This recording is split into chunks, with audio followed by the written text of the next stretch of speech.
So okay guys, meron naman tayong aasimbulin na marble gun. So bali dalawa guys yung ating aasimbulin ngayon. So ito yung isa, ayan o. So pinapatigas natin. Tapos ito yung next naman natin na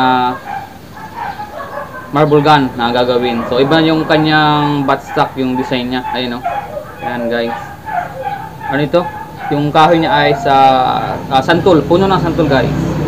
Ito yung kanyang design. Tapos, siyempre yung mga gamit natin, ito yung chamber niya. Ito yung 50mm, 16 inches. Tapos, ito yung kanyang barrel. Ayan. Chrome pipe din siya. Pinasok ko na siya sa loob. Itong 20mm. Ang haba nito ay 30 inches. So, mahaba long barrel. Tapos, ito yung ating divider. Dalawa lang. Ayan. Ito, magamit natin yan. Tapos, T. Ayan, T siya. So, T yung ginagamit ko. Ayan. T na 20mm. Tapos, epoxy. Ayan. Ganda epoxy dito, A and B. Tapos, ito yung ating pangsara. Yung ball valve. Yung isa ginawa natin ay pin out. Ito, ball valve. Ito yung gusto nung may-ari. So, siya pala, nagbibinta ako dito lang sa amin, pero pag sa malayo, yung shipping, hindi tayo guys nagpapa-shipping kasi bawal ito bago sa amin, baka tayo mahuli. So, yung ating marble gun ay iimbarguhin ng police. So, ito, ginagamit lang itong mga patago lang guys. Pero siyempre ang purpose natin ay pangisda nga lang ito. Pwedeng pang ibon pero bawal na bawal talaga guys ang pang gagamitin sa kung anumang hayop, aso o pusa. So sinasabi ko man dun sa buyer ng marble gun na kung ano yung mga pagbabawal ko. Kunwari bawal baril ng pusa, aso, yan, tapos sa tao, yan, tapos yung safety nga guys. Yun yung sinasabi ko sa mga ginagawa ko ng ganito. Kasi once kasi na parang para sa akin labagin nila yung ganung rules ko, ay hindi ko kasi gagawa ng marble gun. So yun lang guys. Safety pala yung mga ginagawa natin kasi may mga tornilyo nga pala yung ating marble gun na ginagawa. Ito pala yung ating kahoy na dito sa pitay niya. Yan. And so yan guys, mag-umpisa na tayo. So, lagi kong inumpisa na gawin ay itong ating chamber kasi napakadali lang itong gawin.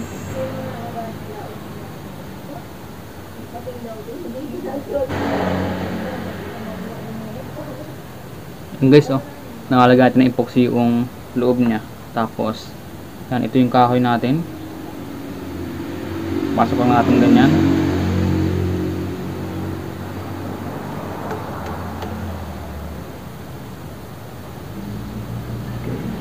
So ayan, then lagyan natin ng epoxy dito sa loob.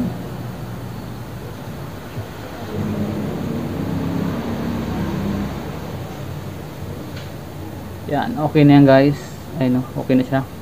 Tapos yung tornilyo natin, yan, 4. Ayun, dyan, may butas na siya. So lagay ko lang.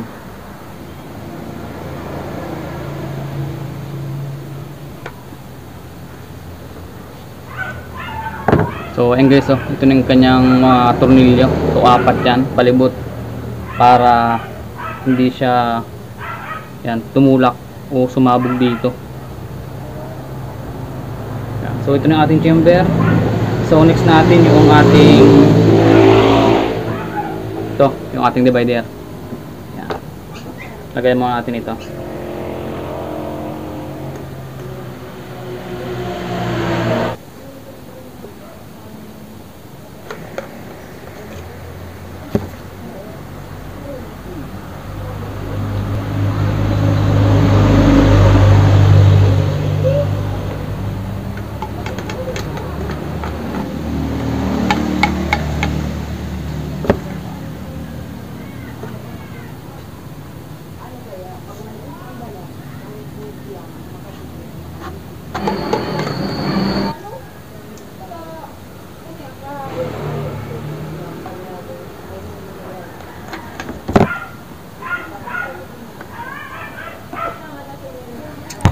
Yan.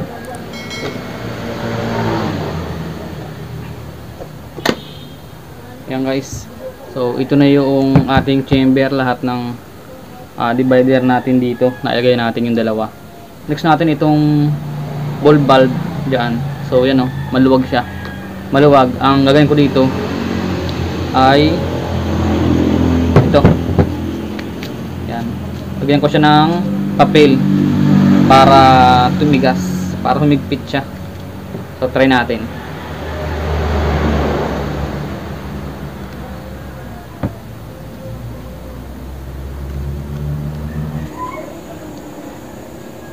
Yan o. Ganyan yan guys. Yan. Kaya yan. Pero bago natin to isalpak ay same process din yung gagawin natin.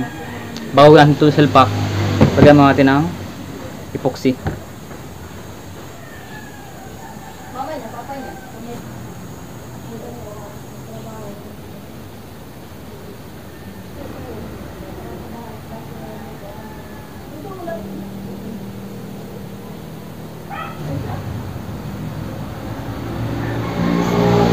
So ayun na, nalagay na natin siya. Then ito guys, oh, mga tornilyo ulit yan dito, apat din yan. Okay guys, so ayun na, tapos na yung ating chamber. Pinagpawisan tayo doon kasi kailangan talagang pwersahin ng itong tornilyo na to para mai-bow natin. Yan guys, ito guys yung ating chamber.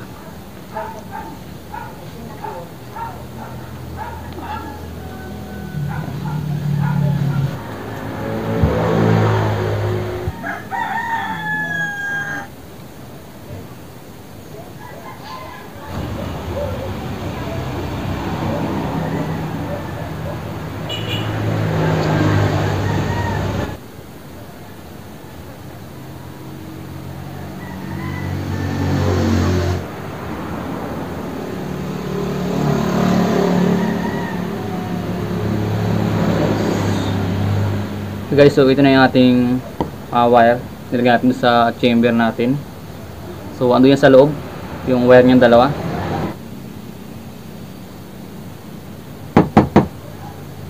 Tapos guys, ito, meron tayo itong pang takip dito. Kasi ano ito, yung hindi siya bolt action guys. Kaya kailangan takpan ito. So ganyan lang. Binilog na PVC. Tapos kailangan natin pukin siya. Yan, so kailangan natin i-press lang siya ng sagad para okay yung ating harang. Ito, para meron siyang design. Lagyan natin ito. Tapos ganoon din. Yan guys, so okay na siya.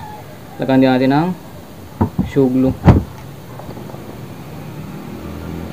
Tapos dito sa loob lagyan din natin para matibay. Tapos lagyan natin siya ng epoxy doon sa loob. Matibay na yan guys, hindi na yan masabog dito. Tapos ito yung ating barrel. Lagyan na natin, salpak natin dito.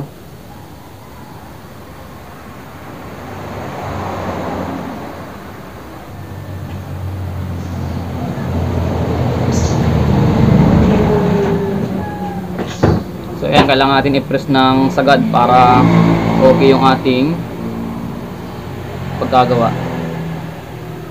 Okay na siya.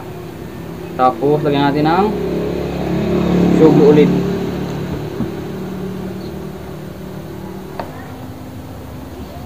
Ayan guys, okay na yung ating barrel saka yung T.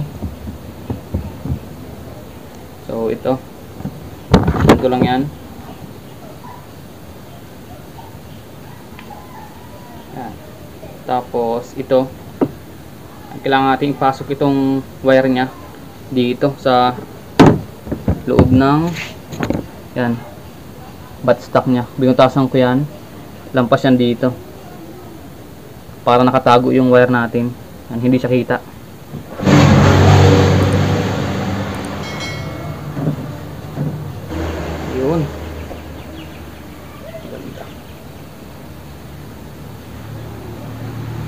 So ayan guys, oh.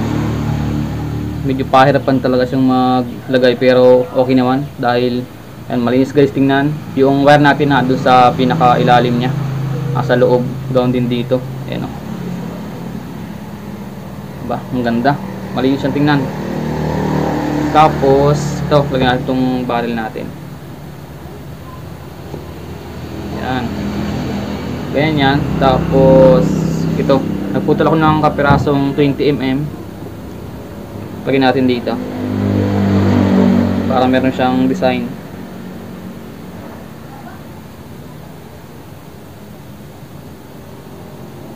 So kailangan nating i-level itong barrel natin dito sa ito, nasa baba na to. Kailangan natin i-level lang yan.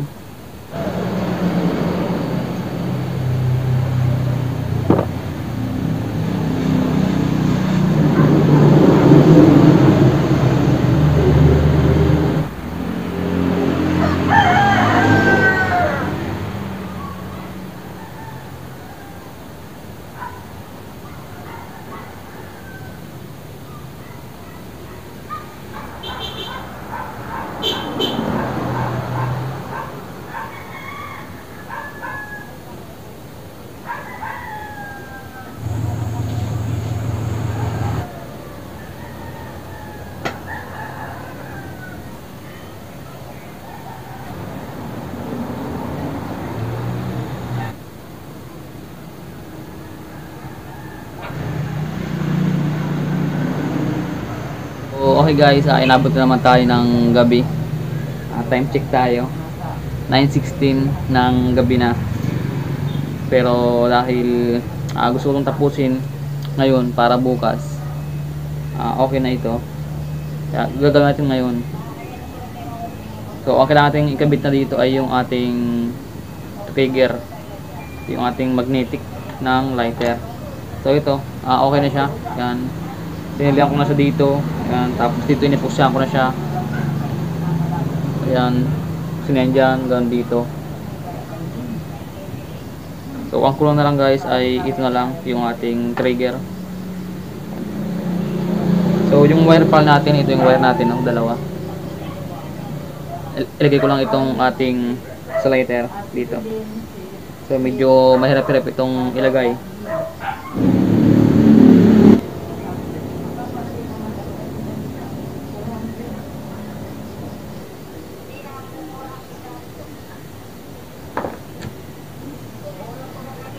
So, yan guys, naikabit natin yung ating magnetic ng lighter. Ito na yung ating trigger nya. So, madilim guys, hindi kita. Yan o.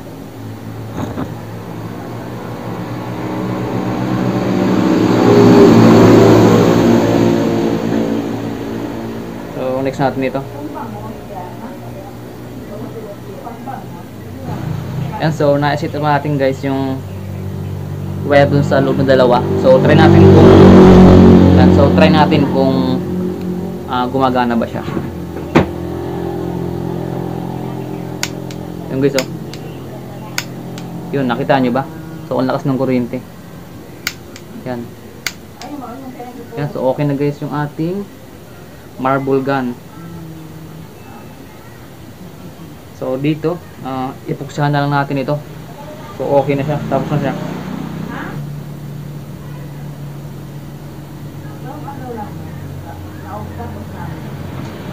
Yan, okay guys, so tapos na yung ating inipuksahan dito. Yan, ito yung ating trigger. Yan, so okay na yan. Yun. Guys, so tapos na yung ating marble gun na ginawa. So, yan, ito guys yung kanyang design, napakaganda. So, bukas, test file na lang natin to kung okay yung kanyang putok. Napakaganda guys, oh. So, yan guys, maraming salamat sa panonood. Then, okay na naman tayo, successful na naman tayo sa ating bagong project. Yan, so guys, tapos na yung ating marble gun na ginawa. So ayan, oh. So tanggal natin tong tali. At ready to test fire na pala ito. So matigas na rin yung epoxy natin. So pasensya na nga pala kung medyo maingay dahil sa mga manok na alaga ng papa ko. Tapos nasa gilid tayo ng kalsada.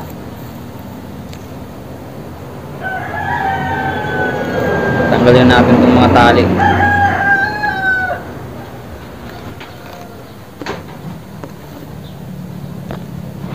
Yan guys, okay na yung ating marble gun. Ganda guys, oh.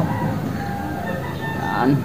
Napakaganda ng marble gun ng ating buyer. So ito yung ating pansara ball bulb. Ayun, no? Nakita nyo ba yan? Ayun, no? Ayun. Nakasara yan. So ganito yung gusto niya kasi mabilis nga naman isara. So ayun guys, tingnan natin yung kanyang ground, yung kuryente niya. Yun, as guys, oh. Yan. So ready to test fire na natin ito. So dito natin test fire.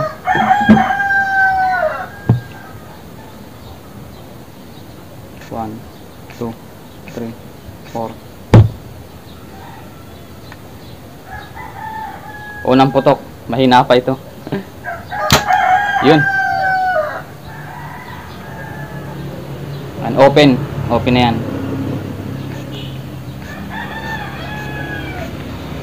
Sa una ito, pag wala pang karga, mahina talaga ito. Pero pag nagkaroon na siya ng karga, ng denatured o meron na siyang stock, malakas na yung putok nito. Try pa natin isa. 1, 2, 3, 4. So tipid din pala yung ating marble gun. 4 lang na spray, pumuputok na siya. So hindi nga lang ganun siya kalakas. Pero okay na rin. Kung pang ibon, okay na yung mga 4 na spray. Kahit pang isda siya, okay naman siya. Pero may limit nga lang kung gaano kalayo yung at targetin. Kasi kapag yung malayo na, yung bala niyan bumababa. Pati ulit natin. Yun. Ang ganda guys ng putok ng marble gun. So ayan, tapos na. Good luck dito sa marble gun na to. At sana ay pasayahin niya yung amo niya.